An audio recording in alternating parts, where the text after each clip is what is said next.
जय हिंद एवरीवन, कैसे हैं आप?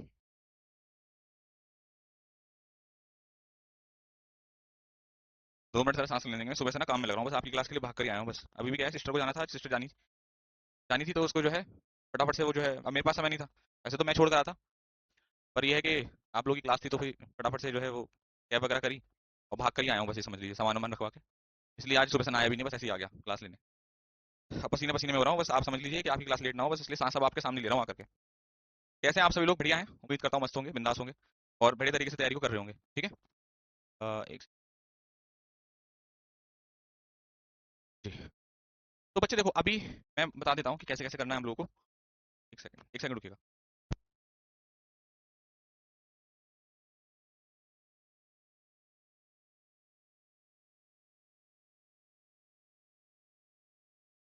अभी मैं सब सही कर दूंगा बेटा, सब सही कर दूंगा, ब्राइटनेस ब्राइटनेस सब सही कर दूंगा।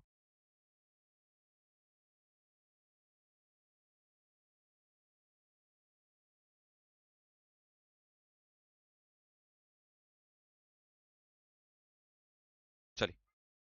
तो देखो, मैं ये सोच रहा हूँ कि पहले जो आपको शीट्स दी गई हैं पहले वो सॉल्व करवा दूं सारी, और उसके बाद जो है आज हम लोग को एक टॉपिक शुरू करना है, और टॉपिक का नाम है आपका टेंस। क्या टॉपिक है बेटा आपका आज का? टेंस। अब टेंस को पढ़ाने से पहले मैं आप लोग को स्ट्रक्चर्स पढ़ाऊंगा इसके, क्योंकि अगर आपको एक बार स्ट्रक्चर्स आ गए तो आपको हेल्प मिल जाएगी एक्टिव पैसिव वॉइस में, एक्टिव पैसिव वॉइस में, और इसके बाद हेल्प मिलेगी आपको डायरेक्ट इनडायरेक्ट में, और हेल्प मिलेगी आपको किसमें? इसके अलावा जो हेल्प मिलेगी आपको वो मिलेगी आपके कंडीशनल सेंटेंस में। तो स्ट्रक्चर्स का बहुत बड़ा रोल है ना। तो मैं जब बच्चों को टेंस पढ़ाता हूँ तो टेंस क्या होता है ये सब चीजें बाद में पढ़ाता हूँ, पहले उनको स्ट्रक्चर्स पढ़ाता हूँ।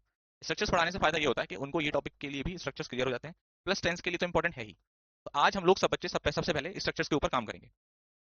तो टेंस हेडिंग डाल लीजिए आप सबसे पहले, और उसके बाद हेडिंग डाल लीजिएगा स्ट्रक्चर। और सबसे पहले हम लोग किसका स्ट्रक्चर पढ़ने वाले हैं? Present indefinite tense. ये वाला स्ट्रक्चर हम लोग सबसे पहले पढ़ने वाले हैं।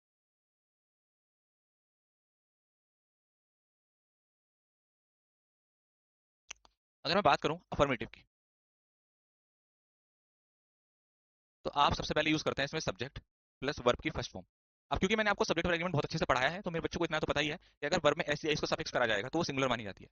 तो मैंने दोनों तरीके से लिख दिया है, अगर सब्जेक्ट सिंगुलर होगा तो ऐसे इसको सफिक्स कर देंगे, अदरवाइज आप वर्ब की बेस फॉर्म यानी कि फर्स्ट फॉर्म को यूज करेंगे। उसके बाद क्या आएगा? आपका ऑब्जेक्ट आएगा। ठीक है। अब हम आते हैं नेगेटिव पे। नेगेटिव। नेगेटिव में हम लोग क्या करते हैं? सब्जेक्ट लेते हैं, फिर डू नॉट या डज नॉट। अब देखिए, डू नॉट डज नॉट को देख लीजिए। अगर आपका सब्जेक्ट प्लूरल है तो आप डू नॉट का यूज करोगे, अगर आपका सब्जेक्ट सिंगुलर है तो आप डज नॉट का यूज करोगे। वैसे इतनी बात सबको पता है, लेकिन फिर भी मेरी रिस्पॉन्सिबिलिटी है कि मैं इसको। तो उसके बाद क्या करना है आपको? वर्ब की फर्स्ट फॉर्म का यूज करना। उसके बाद आप क्या लगाएंगे? ऑब्जेक्ट लगा देंगे। ठीक है। अब इंटेरोगेटिव पर आ जाओ। ठीक है। इंटेरोगेटिव।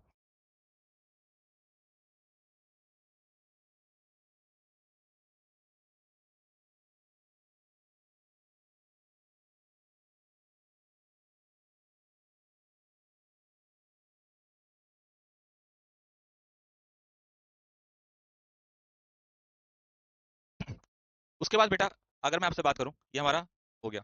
अब ये हम आगे आते हैं, इंटेरोगेटिव बनाना है बच्चे, तो डू या डज। उसके अलावा फिर हम लोग बात करते हैं आपका सब्जेक्ट वर्ब की फर्स्ट फॉर्म। अब आपको एक चीज का ध्यान रखना है कि जब हमने डू या डज का यूज किया हुआ है, ठीक है, फिर आप अगर आपका देखो डज है, मान लीजिए यहाँ पर आपका सब्जेक्ट ही हो गया, तो फिर यहाँ प्लेस नहीं करना, क्योंकि आपने ऑलरेडी ऐसे इसको यहाँ सफिक्स कर दिया है। तो इस सिचुएशन में चाहे सब्जेक्ट सिंगुलर हो, हमेशा वर्ब की बेस फॉर्म आएगी। तो डू या डज सब्जेक्ट वर्ब की फर्स्ट फॉर्म ऑब्जेक्ट, और इंटरोगेटिव मार्क। ओके। अब डबल इंटरोगेटिव। डबल इंटरोगेटिव से हमारा मतलब है, जैसे डबल से मतलब होता है जहां पर डब्ल्यू एच वर्ड आते हैं बच्चों, है ना।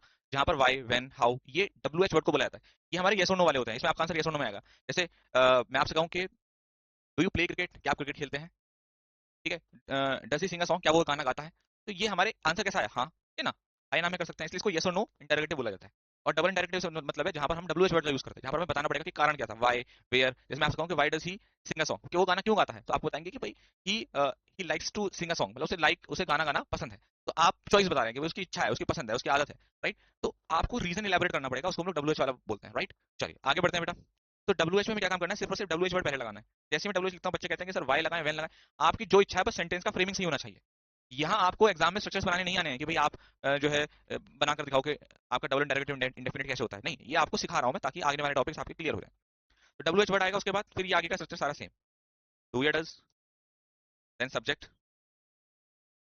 वर्ब की फर्स्ट फॉर्म प्लस आपका ऑब्जेक्ट, और लास्ट में इंटरोगेटिव। अब इसमें एक बात और आएगी कि सर अगर हम इंटेरोगेटिव को नेगेटिव बनाना चाहें तो क्या करें, ये बड़ी दिक्कत है? अगर इंटेरोगेटिव को ही नेगेटिव बनाना है तो कोई समस्या वाली बात नहीं है, बस जो फॉर्मूला दे रहा हूं उसको याद कर लो। देखो यहाँ नोट किस प्लेस पे लगा हुआ है, एक, दो, इसको मुझे सही करना पड़ेगा, देखो मैं बता देता हूँ। सब्जेक्ट है, डू या डस के बाद ही तो नोट लगाओगे, तो देखोगे अगर आप, तो एक और दो और तीसरे नंबर पे लगाया मैंने, एक, दो और तीसरे नंबर पे लगाया हुआ है। मतलब सब्जेक्ट जैसे ही डज नॉट तीसरे प्लेस पर आया, दे डू नॉट तीसरे प्लेस पर आया।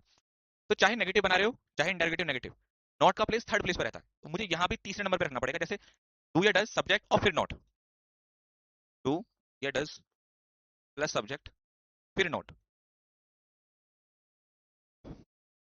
उसके बाद वर्ब की फर्स्ट फॉर्म प्लस आपका ऑब्जेक्ट। चलो बताइए, यहाँ तक सबको बात क्लियर है? अब आप जो है ना, देखो ऐसा है बच्चों, इस कमेंट को लिखने के पीछे बहुत सारे रीजन है। जो मैं आप लोगों को ना अपना भाई मानता हूँ, कल भी मैंने आपसे कहा था कि मैं आपको डांटूंगा, प्यार से मनाऊंगा, हर चीज है। हम लोग एक लंबी जर्नी तय करने वाले हैं साथ। यार देखो दोस्त, मैं ना बहुत प्रैक्टिकल टीचर हूँ, मतलब आप मेरे को कोई बड़ा मत समझना। यार तुम्हारी जनरेशन का हूँ, बस तुमसे उम्र में 10 साल बड़ा हूँ, 30 साल उम्र है मेरी, तुम 18 19 साल के हो गया, 12 साल बड़ा हूँ। दोस्त आपके लिए हमेशा मैं अच्छा चाहूंगा। पता है आपको ना, एक्चुअली में किसी ने चीजें सिखाई नहीं है ढंग से, मेरे जैसा मिल जाता ना, आज तुम डिसिप्लिन में होते। बाबू एक बात समझो, अब मैं क्लास में आया, मैं आपको एक एक चीजें पकड़ पकड़ के सिखा रहा हूँ, तुम्हारा ध्यान कहाँ है, पीडीएफ कहाँ है, फिर सब्जेक्ट पर एग्रीमेंट हो गया, मेरा कमेंट दिख रहा है। बच्चे इन चीजों में ना तुमने क्या गवा दिया, तुमने ये गवा दिया कि सर ने कहाँ तो नोट लगाया था, कहाँ ये लगाया था, कहाँ ये लगाया था। मेरे बच्चे, मैं तो क्लास में खुद बात करता हूँ, हंसी मजाक करता हूँ, जब मैं बैठा हूँ ऐसे हाथ बांध के खड़ा हूँ बातें कर रहा हूँ, तब धीरे से कमेंट निकाल दो अपना। या मैंने जो नियम बना रखा है 9:40 वाला, उसको फॉलो कर लो यार। बच्चे यकीन मानो, ये आपकी भलाई के लिए लिखा है मैंने। दोस्त मेरी क्लास ऐसी क्लास हो ना कि जिस दिन तुम सिलेक्शन लेकर आओ, उस दिन दुनिया को ये बताओ खड़े हो गए कि भाई ये टीचर ना 40 मिनट तक कुछ सुनता ही नहीं था फालतू बातें। और वो बच्चा जिसको जिसको सीरियस होकर पढ़ना है ना, उसका मैं फेवरेट फेवरेट बनना चाहता हूँ। देखो जिसको फालतू बातें करने में उसको उसके माँ बाप 20 साल तक नहीं सुधार पाए, तो मैं क्या 2 महीने में सुधार लूंगा, राइट। लेकिन मैं उन बेवकूफों के चक्कर में ना, इस ये जो हरकतें करते हैं बार बार, मेरा कमेंट देख लो, मेरा नाम ले लो, भाई मेरा नाम लेने से क्या तुम्हें जो है राष्ट्रपति से अवार्ड मिल जाएगा? जिस दिन तुम्हारा सिलेक्शन होगा ना मेरे शेरों, मैं तुम्हारा स्टेटस लगाऊंगा, स्टोरी मेंशन करना तुम मुझे इंस्टाग्राम पे, मैं तुम्हारे साथ खड़े होकर फोटो खिंचवाऊंगा, आजा भाई फोटो खिंचवा ले, मैं तुमसे कहूंगा, और उस फोटो को इंस्टा पे डालूंगा भाई। वो उपलब्धि है, मेरा नाम ले लो, मेरा कमेंट पढ़ लो। ये क्या चीजें हैं, कब सुधरोगे आप, कब इन चीजों से बाहर निकलोगे मेरे दोस्त? यहाँ फोकस करो, इससे लाइफ बनेगी तुम्हारी, ये जिंदगी बनाएंगे तुम्हारी दोस्त। टीचर जब बोलता है तो कान और दिमाग 100% तुम्हारे उसमें चीज में रहनी चाहिए, एक बार में एक झटके में सबको समझ में आएगा। प्रॉमिस करते हैं आगे से चीजें होंगी कि नहीं, यस सर बोलो एक बार।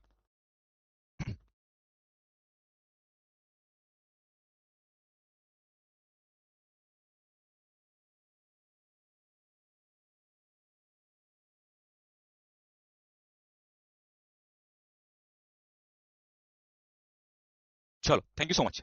अब मेरे बच्चों, मैंने आपको स्ट्रक्चर्स बनाए, मैं आपको एक एग्जांपल देता हूं, आप लोग मुझे इसको पूरा बनाकर दिखाना, ठीक है। जैसे मैं आपके सामने लिखता हूँ, he writes a letter for his best friend. अब वो मित्री हो सकती है, मित्र हो सकता है, तुम्हारी इच्छा है किसके लिए पत्र लिख रहे हो। मुझे आप इसका नेगेटिव, इंटेरोगेटिव, इंटेरोगेटिव नेगेटिव और डबल इंटेरोगेटिव सारे बनाकर दिखाओ।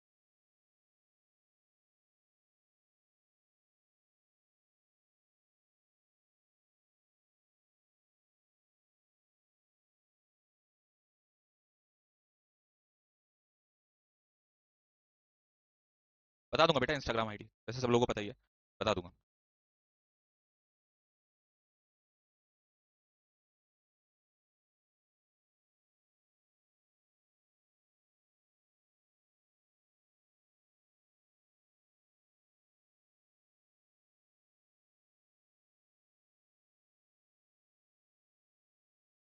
वेरी गुड, आप लोगों के आंसर आने स्टार्ट हो गए हैं, नाइस, वेरी नाइस। देखिए, अब देखिए यहाँ पर अगर मैं कहूँ आपसे, आपने कहा कि sir he does not write a he does not write a letter for his best friend.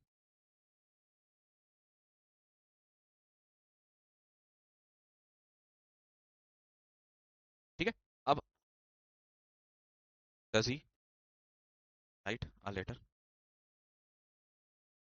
For his best friend. ठीक है, एक सेकंड रुकिएगा।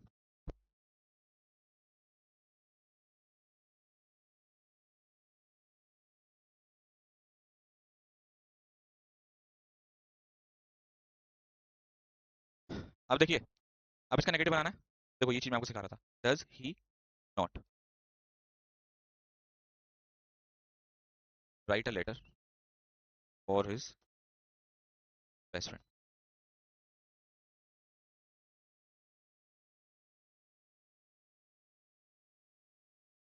व्हाई डज ही,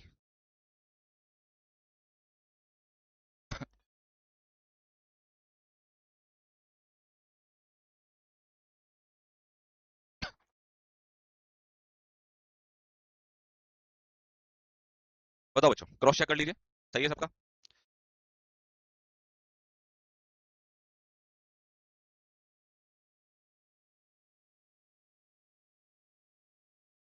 ये डज नॉट कैसे लगा? देखो, एक बच्चे का सवाल है कि सर ये डज कैसे लगा। देखो बेटा, अगर हमारा सब्जेक्ट सिंगुलर है तो आप डज का यूज करते हैं। मान लीजिए यहाँ पर दे होता, ठीक है, अगर यहाँ दे होता तो आप बोलते they do not write a letter for their best friend, ऐसे कर देते। ये कब होता? जब आपका सब्जेक्ट कैसा होता? प्लूरल होता। ठीक है ना, तो डू नॉट डज नॉट का कोई ऐसा बहुत ज्यादा अंतर नहीं है। वाई क्यों आया? आप क्या लगाना चाहते हो? हाउ, हाउ लगा दो। अभी स्टार्टिंग में मैंने बात बताई थी कि आप कोई सा भी डब्ल्यू वर्ड यूज कर सकते हैं, पर समस्या ये है ना कि सुनते नहीं हो समय पर। हाउ लगा दो, हाउ डज। वेन लगा दो, वेन डज। तो ये डब्ल्यू एच में से एक लगाना है, ऐसा नहीं कि छह के छह लगा दोगे, सात के साथ लगा दोगे। लगाना एक है तो फिर एक ही लगाएंगे ना। अब जैसे एक बच्चे ने पूछा वॉट लगा दे क्या, अब देखो वॉट लगाने पर क्या बनेगा? What does he write a letter. तो ये आपको खुद थोड़ा सा प्रैक्टिकल होना पड़ेगा कि हम एक तरफ तो कह रहे हैं वॉट और एक तरफ कह रहे हैं आगे पत्र, तो वॉट मत लगाओ। वॉट डज ही, हम कह रहे हैं क्या लिखता है, आगे कह रहे हैं पत्र लिखता है। तो ऐसा सेंटेंस बनाओ जिससे सही फ्रेमिंग बने। वाई लगा दो, हाउ लगा दो, वेन लगा दो, वेयर लगा दो, वेयर भी चल जाएगा कि वो पत्र कहाँ लिखता है। ठीक है, ऐसे ऐसे कह सकते हो। वॉट मत लगाओ, वॉट गलत हो जाएगा।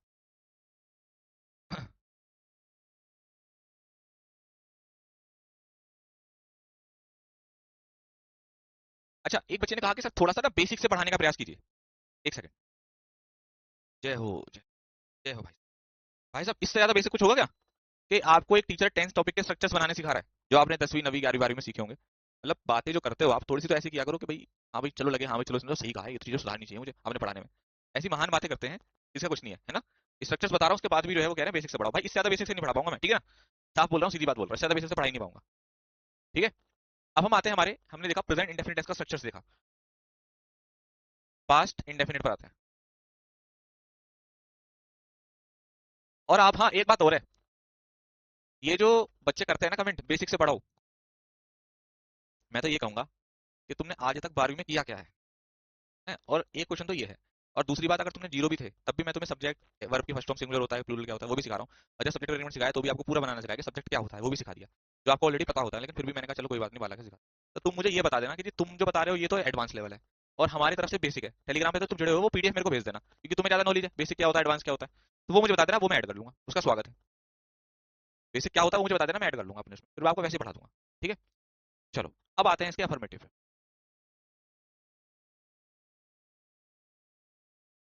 सब्जेक्ट वर्ब की सेकंड फॉर्म प्लस आपका ऑब्जेक्ट, क्योंकि पास्ट है तो सेकंड फॉर्म आएगी। नेगेटिव आपको ले जाना है,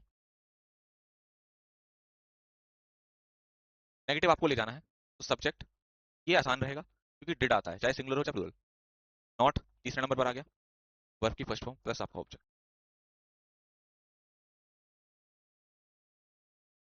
इंटेरोगेटिव पर अगर मैं आ जाऊं तो डिड प्लस सब्जेक्ट, वर्ब की फर्स्ट फॉर्म प्लस आपका ऑब्जेक्ट। और डबल इंटेरोगेटिव पे आ जाऊं, तो आप इसको बनाएंगे,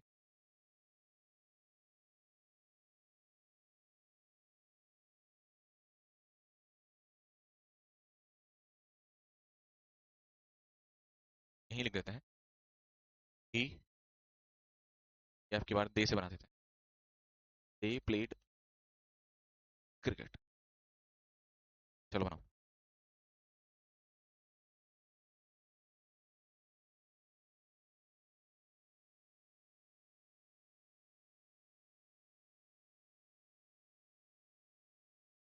देवेंद्र का क्वेश्चन है, sir the boy who are standing there are my brother. मैंने कल भी आपको बताया था, पर आप वो समझते हैं ना कि सुनते नहीं हो। चलो भाई, अब देखना सारे बच्चे ध्यान से। एक बच्चे का क्वेश्चन आया है,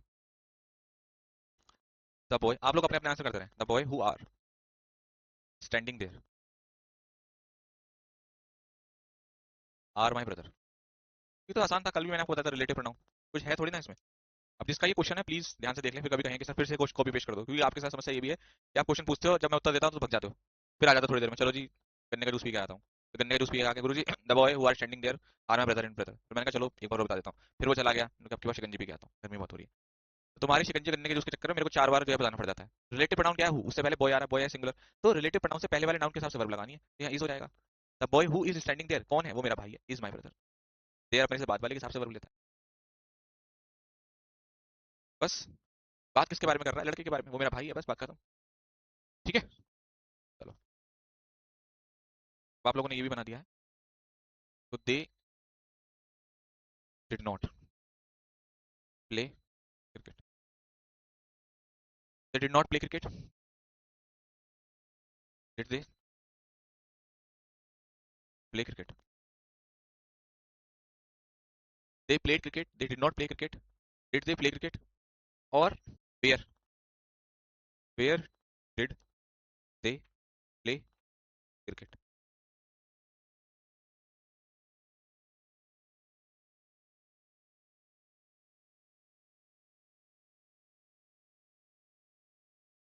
एब्रीविएशन फॉर्म लगाना आप लगा लो, कोई दिक्कत नहीं, आपको डिडेंट लगाना डिडेंट लगा लो, कोई समस्या नहीं है। मेरे को तो भाई अभी बच्चों को ना एब्रीविएशन फॉर्म्स के बारे में इतना पता नहीं होता, अभी हम स्ट्रक्चर्स बता रहे हैं, स्ट्रक्चर्स में हम लोग एब्रीविएशन फॉर्म नहीं बताते बेटा। आप कह रहे हो ना इसको ऐसे लिख दो, ये मैं जब बताता हूँ जब हम लोग क्वेश्चन टैग करते हैं, अभी क्या दिक्कत है, आपको लिखना, आप लिख लो, मैं मना थोड़ा ना कर रहा हूँ, लिख लो आप।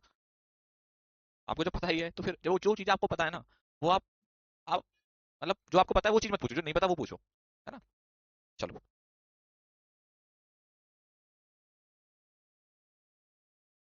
चलिए। इसकी जगह पर वेयर क्यों, वाई क्यों नहीं, तो आप वाई लगा लो, मैंने अभी कई बार रिपीट किया है कि वाई वेन, जो आपका मन करे वो लगाओ, बस सही थोड़ा सा लगना चाहिए सेंट। ठीक है, आगे आ जाइए। Future indefinite.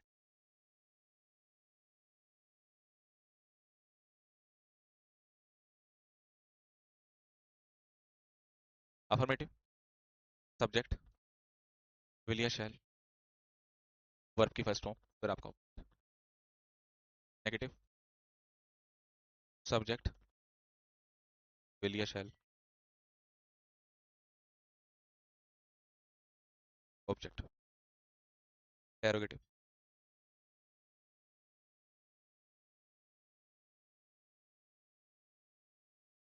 विल या शैल प्लस सब्जेक्ट प्लस वर्ब की फर्स्ट फॉर्म, टारगेटिव मार्क, और डबल इंटारगेटिव हमारा ब्लू एच वर्ड आ गया, विल या शैल।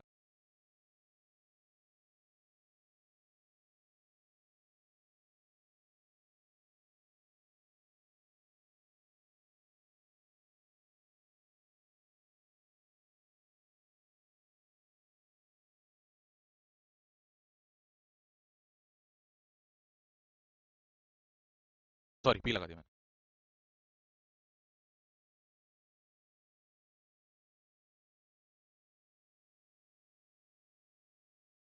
ठीक है, अच्छा एक चीज और है, जैसे शैल की बात है तो आई और वी के साथ हम लोग शैल का यूज करते हैं, बाकी सबके साथ वी, लेकिन एक बात बताऊं, ये भी चीज अधूरी हो गई है, इसका कोई लॉजिक रहा नहीं है, क्योंकि मोस्टली हम लोग आई के साथ भी विल का यूज करते हैं। जैसे सपोज कीजिए कि मुझे बोलना है कि मैं इस काम को करूंगा, तो मैं बोलूंगा I will do that, I will do this work. तो धीरे धीरे जहाँ शैल का यूज अगर आप नहीं भी करेंगे तो भी कोई समस्या वाली बात नहीं है, क्योंकि मोस्टली सेंटेंस में हम लोग थोड़ा कंफर्मेशन रखते हैं, मतलब ऐसे वाक्य जो थोड़े कंफर्मेशन के सेंस में आते हैं, आप दृढ़ता से कहते हैं कि मैं ऐसा करूंगा, वहां आई के साथ विल का यूज करना होता है आपको, इसलिए शैल का यूज केवल सजेशन के सेंस में रह गया, बाकी इस कहीं पर भी इसका यूज नहीं करते, ठीक है ना। चलिए,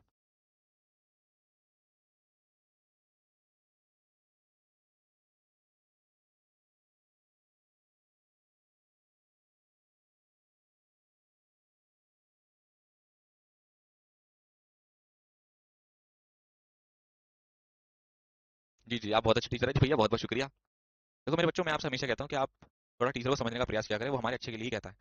कई कई बार बच्चों को समझ में आ जाती है, किसी किसी को नहीं समझ में आती। चलो, मेहनत कर रहे हैं बेटा, आप लोगों के लिए कर रहे हैं, डांट रहे हैं आप लोगों को, डांट रहे हैं, पढ़ा रहे हैं आप लोगों को, पढ़ा रहे हैं।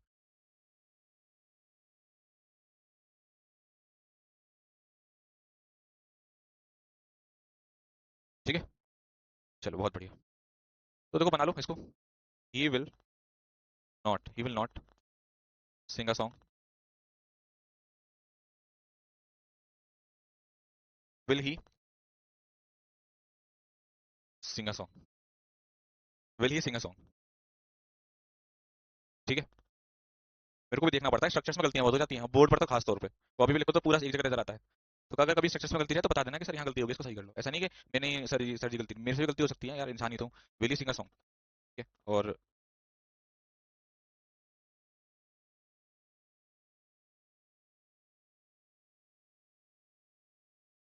ठीक है।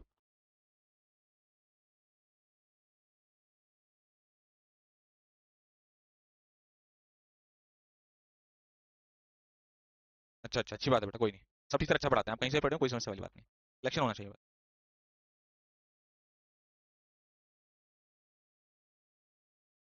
ठीक है, चलो जी। अब ये वाली बात हो गई। शिवा मेरे भाई, शिवा मेरे भाई, शिवा मेरे भाई, मेरी फाइल भेज दे, मेरी फाइल भेज दे। भेज दी भाई लड़के ने। तो जी, अब देखो,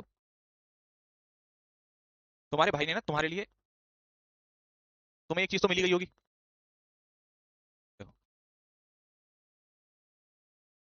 देखो, तुम लोगों की प्रैक्टिस के लिए मैंने एक वर्कशीट 37 क्वेश्चंस की आपको प्रोवाइड करा दी, सब्जेक्ट एग्रीमेंट की करा दी। उसके अलावा भी 10 क्वेश्चन तुम्हारे ये रहे, ये तुम्हारे पीडीएफ में अटैच कर दिए हैं। Number of permanent physics along, ये सब कर दोगे तुम चुटकियों में। ये 10 क्वेश्चन मैंने अटेंड किए हैं, आज का होमवर्क में दे रहा हूं तुम्हें, ठीक है? ये 10 क्वेश्चन तुम्हारे आज के होमवर्क में है, पहली चीज। दूसरी चीज ये कि मैंने आपको 10 क्वेश्चन कल ईडीएम फ्रेजेस के दिए थे, 5 क्वेश्चन वन वर्ड के दिए थे। तो 15 क्वेश्चन उधार थे जिन्होंने सोल्यूशन नहीं हो पाया था, अब वो सोल्यूशन करा देता हूं। ठीक है मेरे बच्चे, एक बात का आप लोग याद रखना। पता है क्या है, 9:40 हो गए हैं, तो अभी अपनी बात कर सकते हैं, थोड़ा सा डिस्कस करते करते पढ़ाएंगे, मजे में पढ़ाएंगे। अब देखना, एक बात मैं कहता हूँ आप लोग को, आज मैं ये बात इसलिए टोक रहा हूँ, इसलिए बता रहा हूँ, इस बात को याद रखना कि हमारे लिए कोई टीचर कितनी मेहनत कर रहा है वो आप आज से अंदाजा लगा लीजिए। आपको डेली में रेगुलर क्वेश्चन दे रहा हूँ, उनका सोल्यूशन भी कराता हूँ, चल रहा हूँ, जैसे टाइम मिलता जा रहा है बीच बीच में। और आपको वर्कशीट भी बना करके दे रहा हूँ। वर्कशीट भी बनाने का काम अपने आप में काम होता है, इन क्वेश्चंस को बनाने का काम, इनका सोल्यूशन कराना अपने आप में टास्क होता है, सिलेबस कंप्लीट कराने के अलावा। ये चीजें क्या होती है, आपको और अच्छा बनाएंगे, मजबूत बनाएंगे आने वाले टाइम में। मैंने अभी अभी मतलब आपका बैच शुरू हुआ है, और आप ये देखें कि मैंने आप लोगों के लिए अलग अलग तरीके से काम करना चालू कर दिया। जैसे अगर आप अपने आरडब्ल्यू डिफेंस चैनल पे जाएंगे तो बहुत सारे बच्चों ने इस वीडियो को देख लिया है। देखिए मेरे, अच्छा अच्छी बात ये लगी कि जो अपना डायलॉग है भाई ने बोला तो करने का, उसके आगे बच्चे ये नहीं बोलते कि क्यों। 15,000 बच्चे उस बात को देख चुके हैं, बहुत अच्छा लगा। दूसरा, अगर आप देखेंगे शॉर्ट सेक्शन में भी मैंने आप लोगों के लिए काम करना चालू कर दिया है। आप देखेंगे एक वीडियो आई थी मेरी अभी जस्ट, इंग्लिश को क्या है एग्जाम पैटर्न एयरफोर्स वाले बच्चों के लिए, 60 सेकंड्स में आपको क्लियर कर दिया। तो मैं आपके हर एक एंगल पे काम करता हूँ। तो मैं आपसे इस बात इतनी बात बोल रहा हूँ कि जिस दिन तुम्हारा सिलेक्शन होगा दोस्त, रिटर्न रिटर्न एग्जाम का रिजल्ट आएगा उस दिन, और जिस दिन आप सम्मान समारोह में आओगे, दुनिया को ये बात बताना जरूर कि आपके लिए कितनी मेहनत करी। ये बात बस याद रखना, दो जगह आपको मुझे याद करना है। पहला, जिस दिन तुम्हारा रिटर्न एग्जाम का रिजल्ट आएगा वो दिन। दूसरा, जिस दिन आप सम्मान समारोह में हमारे डब्ल्यू ऑफिस आएंगे उस दिन। 2 दिन बस। कितने सेकंड चाहिए पता है तुम्हारे? 30 30 60 सेकंड। और मैं आपको 90 दिन जी जान लगा के बढ़ाने वाला हूँ। 30 सेकंड जब आप सबके सामने, आपके पास माइक होगा, अगर आपके पास आपको बोलने का मौका मिलता है या आप बोलते हैं, तो दुनिया को बता देना कि हमारे लिए अंग्रेजी में हमारे सर ने कितनी मेहनत करी थी। पहली चीज। दूसरी क्या बताना है आपको, जब आपका रिटर्न एग्जाम का रिजल्ट आएगा, बस उन 60 सेकंड के लिए एक मैसेज डाल देना कि सर हमारा क्लियर हो गया। उसके लिए ना मैं आपके लिए जी जान लगा दूंगा, क्योंकि आपके वो 60 सेकंड मेरे लिए बहुत मायने रखते हैं, मेरी मेहनत को सफल बना देंगे। मेरी जो मैं मेहनत कर रहा हूँ आज इसलिए बता रहा हूँ क्योंकि आज करके दिखा रहा हूँ। जब करके दिखाता हूँ तब उस चीज को बोल रहा हूँ मैं। आप लोग उस चीज को अप्रिशिएट करेंगे, क्योंकि दुनिया में याद रखिएगा, हर किसी की मेहनत को सराहना जरूर करनी चाहिए, वरना वो व्यक्ति भी मेहनत करना छोड़ देगा। ठीक है, तो आपसे मैं ये कहूंगा कि प्लीज 60 सेकंड चाहिए आपके, बाकी आप 90 दिन मैं आपके लिए जी जाने करूंगा, ये आपसे वादा करता हूँ। ठीक है, हाँ जी।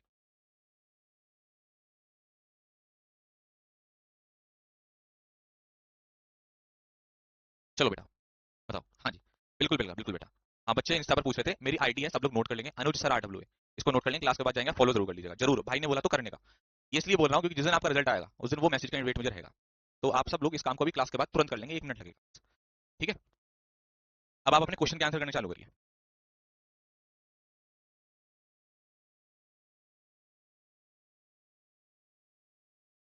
जी, अब वो कितना अच्छा क्वेश्चन है आपके सामने, आपसे कहा गया कि करेक्ट मीनिंग बताना है टू च्यू द कड। टू च्यू द कड का मतलब होता है टू पॉन्डर और मेडिएट डीपली, यानी कि गहन विचार करना। क्या होता है बेटा इसका मतलब? बहुत ज्यादा गहन विचार करना, गहन चिंतन करना। क्या होता है इसकी हिंदी मीनिंग? गहन चिंतन करना। तो आंसर आपका क्या बन जाएगा बच्चे? ऑप्शन आपका सी आंसर यहाँ पर हो जाएगा, टू पॉन्डर और मेडिटेट डीपली। ठीक है, पहला क्वेश्चन। दूसरा, a wild goose chase, wild goose chase, कोई नहीं, जो नहीं चलाता कोई जबरदस्ती नहीं है, जो नहीं चलाता है कोई जरूरत नहीं, जो चलाता है वो कर लीजिएगा, कोई दिक्कत वाली बात। अ वाइल्ड गूस चेस मतलब कि एक बेकार का प्रयास, बेकार का प्रयास, बेकार का प्रयास। ऑप्शंस पे जाएंगे तो फुलिश और यूजलेस सर्च, ऑप्शन आपका भी आंसर हो जाएगा। Very good. Next, to burn the candle at both ends, to burn the candle at both ends, इसका मतलब क्या होता है बताइए, बताओ। To burn the candle at both ends इसका मतलब क्या होता है बच्चे, टू वर्क लेट आवर्स मतलब देर तक कार्य करना, और ओवरटेक्स वन एनर्जी मतलब देर रात तक, देर तक पूरी ऊर्जा से कार्य करना, देर रात, देर रात तक, या रात तक छोड़ो, देर तक मतलब किसी काम को लगकर करना, देर तक करना। ठीक है भैया, कमेंट देखता हूँ। कविता जी बताइए क्या समस्या है। आप लोग जो ये कमेंट करते हैं ना, मेरा कमेंट नहीं देखते मेरे बच्चे, वो कमेंट के साथ बता दो सही क्या बात बतानी है। देखो 2000 3000 बच्चे जब क्लास में पढ़ते हैं ना, तो कमेंट्स ऐसे भागते हैं, 4 5 कमेंट दिखते हैं, मेरी मजबूरी को समझे बेटा आप कभी। तो कैचा टाटर, तो कैचा टाटर का मतलब होता है to meet a person who is more than a match, यानी कि आपकी मैच से अधिक, है ना। टू मीट अ पर्सन, ऐसे व्यक्ति से मिलना जो आपकी मैच से ज्यादा है। आप सब लिखा हुआ है to meet a person who is more than a match. जी, मतलब जैसे कोई आपसे ज्यादा पावरफुल है, उससे आपका सामना हो गया, अपने से अधिक वाले का से सामना होना, ऐसे कर लो, ऐसे लिख लो इसकी हिंदी, अपने से अधिक शक्तिशाली से सामना हो जाना, ऐसे लिख लो। नेक्स्ट, अगला है gift of the gap, gift of the gap, gift of the gap का मतलब होता है टैलेंट फॉर स्पीकिंग, यानी कि बोलने की, बोलने की कला, बोलने की कला, उसके लिए यूज करते हैं talent for speaking, talent for speaking eloquently, right. Option आपका ए